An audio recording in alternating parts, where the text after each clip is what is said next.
Turn with me, if you will, to 1 Peter. Thank you, Marquise, for that, and I appreciate Pastor Wilson giving me an opportunity to bring a message today. I said 1 Peter 2. I'm already there. Just a forewarning, for most of the time, if I say Paul, it's referring to Peter. So I don't know why I've stumbled with those two. But I'm going to open with the verses here. So it's 1 Peter 2, 11 through 17.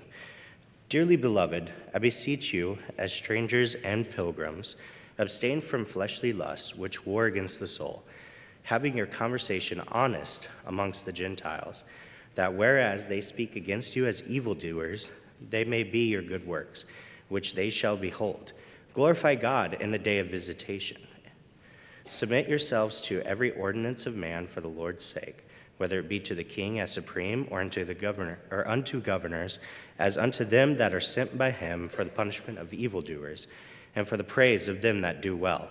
For so is the will of God, that with well doing ye may put silence to the ignorance of foolish men, as free, and not using your liberty for a cloak of maliciousness, but as the servants of God. Honor all men, love the brotherhood, fear God, honor the king. Now, I could keep going, but I don't have time to preach that whole entire passage. So first we see in verse 11, who Peter is addressing. Dearly beloved, I beseech you as strangers and pilgrims. And that's kind of the simple title of today's message, which is just strangers. So first we see dearly beloved. We know that Peter's talking to saved Christians here, based on things we get from the book, probably a mixture of Jews and Gentiles. And we see the second phrase, I beseech you as strangers and pilgrims. What's Peter getting at here?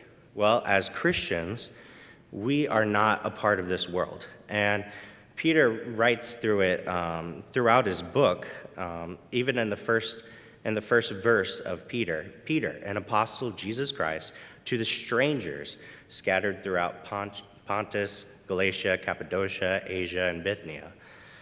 We are not from this world anymore once we become saved. We are citizens of heaven. And just a few verses before this passage, Peter refers to us as a peculiar people. And that kind of reminds me of the nation of Israel. Not that we are Israel, but in that Israel was peculiar among the people that they lived during that day, that the Gentiles around them knew that there was something different. There was evidence either from, 20% their lifestyle, and the rest they were just rotten sinners. And the other one was because God intervened in the doings of Israel to show the nations around them that they were a special people, that God was with them. And in the same way, we have God, and so there should be something different about us. Now, I feel like I have to ask this question even though I don't want to. How many have read Pilgrim's Progress, right? And I'm going to save myself by saying how many were forced to read Pilgrim's Progress. I was forced to read Pilgrim's Progress over some summer in my high school years, and every single day I had to write a paper on each part of it. And let's just say that is not the way I wanted to spend my summer. And I've grown to appreciate the work of art it once was, is what we will say. But I think that does have some great illustrations for us today that we can, look at and see that there was the pilgrim. And so moving on to my point, we see some commands in these verses. So I'm going to start with the commands and then the results of these commands. So the first one is, dearly beloved, in verse 11, Dearly beloved, I beseech you as strangers and pilgrims, abstain from fleshly lusts, which war against your soul. That's kind of what brought to my mind the story of Pilgrim's Progress. It's this dude, I called him a dude, but however long ago he was a dude, and he has some of the strangest situations happening with him where he literally has to abstain from worldly lust, and we can physically see, personifications of the things that war against our soul. And so he had to navigate that. So the first command is to abstain from fleshly lusts. The second one is found in verse 12, having your conversation honest among the Gentiles. That conversation is our lifestyle and includes every way that we converse with other people. And so it's so important to be honest, especially in this day of fact-checking and cameras. They're going to find out the truth. And so I can't think of any quicker way to destroy your testimony than to, either not live honestly, not live ethically. It just doesn't work. And so as strangers in this world, the point is that people should be able to look at us and see, you're not from around these parts, are you? And hopefully that can lead them to Christ. And so I can think of just a situation this week where I had with my sister that I had said something a long time ago and didn't even purposefully lie, but I got information incorrect, and that kind of caused some tension between us. And so in the same manner with the world, they're constantly looking to find something against us, so we have to be above reproach. And then in verse 13, it says, submit yourself to every ordinance of man for the Lord's sake. And so I see submission to authority there. And, whether we think it's cool or radical or not, to everyone in life, trying to make some statement against authority doesn't look good. It's not a good testimony. It's not really that cool. And so God has set in our lives authorities. He has set rules for us to do and to obey. And that doesn't mean we have to blindly do everything they say, but we definitely need to respect and submit to what God has put over us. And so those are just the commands. So I want to see the results, because each of these commands has something that follows it, that is a result of it. And so first we saw the abstain from lust. One second here.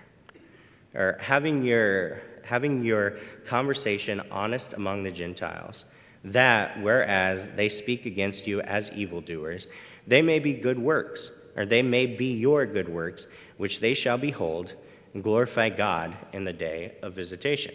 Now, I had to kind of ask for help this week with what day of visitation is, and it seems like there's some kind of argument going on. But I believe in this context it is talking about the day of that person's salvation, and and so if we have an honest lifestyle and an honest approach to these people, then it's going to reflect on us, and it's going to glorify God. Our good works are going to glorify God in the day that they are saved. And we see that in Matthew 5:16, where it talks about being the light of the world, that they may see your good works and glorify God, which is in heaven. Then we see in verse 14, where it's talking about submitting yourself to every ordinance of man, and then in 14, or unto governors, as unto them that are sent by him for the punishment of evildoers, as for the praise of them that do well.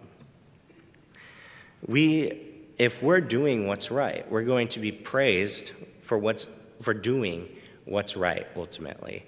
There's a lot of people that would claim the contrary in America these days, that it's just so hard and we're going to get punished. But ultimately, if we're obeying the rules and submitting to authority, we have no issues. We're going to receive praise from that. and it's going to be a good testimony to other people. And then foolish men will be silenced. In verse 15, it says, "For so is the will of God, that with well-doing ye may put to silence the ignorance of foolish men." Like I said before, there are people out there that just want to find something wrong with us. And so if we give them nothing, it's going to silence them. They're not going to have anything to say against us. And so my time is running a little short here. So we will move to the conclusion here. So we are ambassadors of Christ and not of the things of this world. We see that in that we're strangers and pilgrims. A pilgrim is a person with a mission, and our mission is to focus on the eternal and to value that above the things that we would deem necessary in this temporal world. And second, people naturally stereotype and will use your testimony to judge other Christians. In 1 Corinthians 3:9-10, it says that, "For we are laborers together with God. Ye are God's husbandry, ye are God's building. According to the grace of God which is given unto me," this one actually is talking about Paul, "as a master wise builder. I have laid the foundation, and another buildeth thereon. But let every man take heed how he buildeth thereupon." We work together with other people, and there is zero part of our ministry that has not been passed down to us by someone else. And when we're working with someone, there's a very good chance that there's someone else in the world who has already started to lay a foundation with this person. And if we have a bad testimony, it ruins it all. They're going to use us to compare us to every other Christian that comes after them. So it's imperative that we have that honest conversation and that we do the right thing. Ultimately, we can live in joy and righteousness, knowing that heaven is our home. And that is where our focus should be. And if that's where our focus is, then we as strangers in this world will also want to invite other people to be strangers with us.